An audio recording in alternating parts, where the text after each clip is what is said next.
Let's talk about stable angina, chronic stable angina. Stable অ্যাঞ্জাইনার ক্ষেত্রে আমার পেশেন্ট যে আছে সে খাটাখাটনি করলে তার বুকে ব্যথা হবে, রেস্ট নিলে সেটা সেরে উঠবে। আনস্টেবল অ্যাঞ্জাইনাতে রেস্ট নিলেও সেটা সারবে না, ব্যথাটা বাড়বে। তো in stable angina I have a question like a 55-year-old male smoker present with central chest pain on exertion for 3 months lasting for 3 to 5 minutes. Stable অ্যাঞ্জাইনাগুলো 10 minute মতো লাস্ট করে।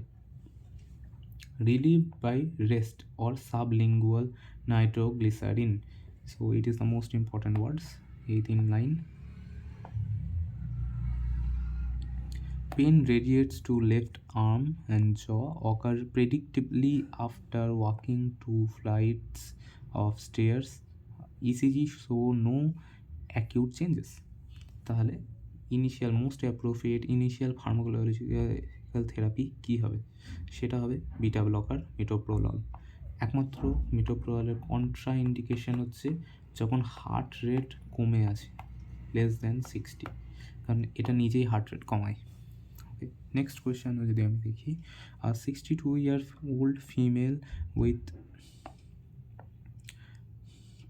type 2 diabetes and hypertension experiences retrosternal chest discomfort while climbing the stairs or carrying groceries, lasting for 4 to 6 minutes, resolving with rest. Okay, she denies pain at rest or nocturnal syndromes. Her treadmill stress test shows ST depression at stage 2 of Bruce protocol. Same thing. Last case, a 48-year-old male office worker with dyslipidemia reports tight chest pain on brisk walking reproducibly after 200 meters, accompanied by mild dyspnea and relieved by stopping. ECG is normal at rest. Risk stratification indicates immediate pretest probability. Okay, all of these are stable anginas. Let's talk about the stable angina কি হতে পারে। এখানে প্রথমেই যেটা আসছে কোয়েশ্চেনে সেটা হলো পেশেন্টের কী থাকবে। আমার পেশেন্টটা হবে chest pain on exertion or emotion, excruciating pain হবে যেটা লিভাইন সাইন দেখাবে, বুকের এইদিকে বাঁ হাতে হাত রাখবে দিয়ে রেডিয়েটিং পেনটা বোঝাবে, আর বুকে ব্যথা কী অঙ্ক ছড়াচ্ছে সেটা বোঝাবে, এটা হচ্ছে লিভাইন সাইন। প্যালপিটেশন যেটা আছে সেটা 10 মিনিট মতো থাকবে এবং এই ব্যথাগুলো সব রিলিভ হয়ে যাবে অন রেস্ট আর নাইট্রেট। ইন আনস্টেবল অ্যাঞ্জাইনা এগুলো রিলিভড হবে না, ঠিক আছে, সিমটমসগুলো ওয়ার্সেন হবে, অর্থাৎ আনস্টেবল অ্যাঞ্জাইনাটা মোর ডেঞ্জারাস। ক্রনিক স্টেবল অ্যাঞ্জাইনার সিমটমগুলো মর্নিংয়ে দেখা যাবে, কারণ মর্নিংয়ে ভেজো কনস্ট্রিকশন হয় বলে অনেক কিছুই হয়, তো যাই হোক, তো এখানেই ক্রনিক স্টেবল অ্যাঞ্জাইনাটা মর্নিংয়ে মোস্টলি দেখা যায়। বাট ডায়াগনোসিস কী আছে? ডায়াগনোসিসে ইসিজি যেটা আছে সেটা মোস্টলি নর্মাল থাকবে, এসটিটাও নর্মাল থাকবে, কিন্তু আমি যদি স্ট্রেস টেস্ট করি তাহলে সেটা সিমটোম্যাটিক হতে পারে। সেখানে আমি কি দেখবো, এসটিটা ডিপ্রেস করে গেছে। এবার সেখানে যদি আমি সাবলিঙ্গুয়াল নাইট্রোগ্লিসারিন দিয়ে দিই তাহলে এই ব্যথাটা রিলিফ করবে এবং ইসিজিতে দেখা যাবে তারপর এসটিটা আবার নর্মাল হয়ে গেছে। এবার স্ট্রেস টেস্ট কী কী আছে এখানে আমার কাছে টেস্ট হচ্ছে, ফার্স্ট আমি ট্রেডমিল টেস্ট করব, আর গোল্ড স্ট্যান্ডার্ড হচ্ছে করোনারি অ্যাঞ্জিওগ্রাফি।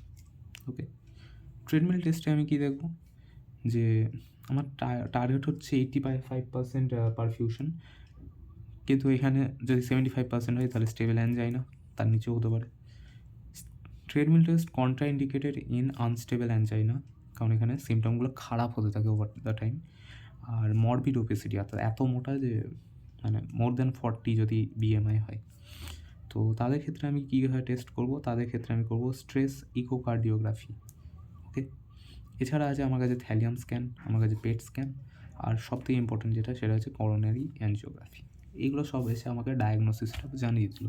এবার আমি ট্রিটমেন্ট কীভাবে করবো, তো স্বাভাবিকভাবে ট্রিটমেন্ট হচ্ছে আনস্টেবল আর স্টেবল অ্যাঞ্জাইনার সেম। প্রথমে একটা জেনারেল ম্যানেজমেন্ট করবো। জেনারেল ম্যানেজমেন্টে কী কী ছিল, explain to the patient, avoid aggregating factors, avoid exercise, avoid smoking, control diabetes এবং hypertension, obesity থাকলে obesity। তারপরে এবিসি মন, এটা হচ্ছে স্পেসিফিক ট্রিটমেন্ট। কী কী আছে? প্রথমে ট্যাবলেট আইসোসরবিট মোনোনাইট্রেট 20 বিটি দেবো। সাবলিঙ্গুয়াল গ্লিসাইল ট্রাইনাইট্রেট 500 দেবো। নাইট্রেট যদি কন্ট্রাইন্ডিকেটেড হয় তাহলে মেটোপ্রোলল দেবো। অ্যাসপিরিন 75 দেবো। অ্যান্ড তারপরে যদি ইমপ্রুভমেন্ট না হয় তাহলে র্যানোলাজিন, ইভাবরাডিন বা নিকোরান্ডিলের মধ্যে একটা দেবো। তারপরে যদি ইমপ্রুভমেন্ট না হয় তাহলে পিটিসিএ বা সিএবিজি করতে হবে। এখানে যেটা আছে ট্রিটমেন্টে, প্রথমে তো জেনারেল ম্যানেজমেন্ট গেল, তারপরে আমাকে দেখতে হবে যে মোস্ট ইম্পর্ট্যান্ট ট্রিটমেন্ট হচ্ছে বিটা ব্লকার মেটোপ্রোলল। এটাই আমার ট্রিটমেন্ট।